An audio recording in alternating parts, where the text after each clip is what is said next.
અમરેલી જિલ્લાની લીલિયા રેન્જમાં ફરજ બજાવતા નિષ્ઠાવાન ફોરેસ્ટ ગાર્ડ રવિભાઈ ખુમાણ દ્વારા આજે પર્યાવરણ સુરક્ષાને લઈ પ્રશંસનીય કામગીરી કરવામાં આવી હતી.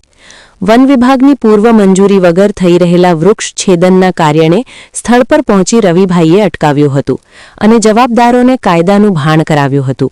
ઘટના સ્થળે જેસીબી વડે વૃક્ષો કાપવાનું કામ ચાલી રહ્યું હતું ત્યારે રવિભાઈ ખુમાણે તાત્કાલિક ત્યાં પહોંચી કામગીરી બંધ કરાવી હતી.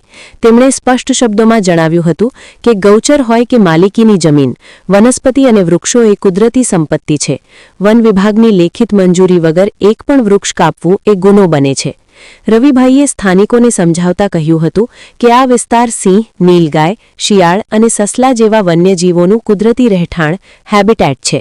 જો આ રીતે દેશી બાવળ કે અન્ય વૃક્ષોનું નિકંદન કાઢવામાં આવશે તો વન્યજીવોના આશ્રયસ્થાન છીનવાઈ જશે, જેની સીધી અસર પર્યાવરણ અને માનવ વસાહત પર પડી શકે છે.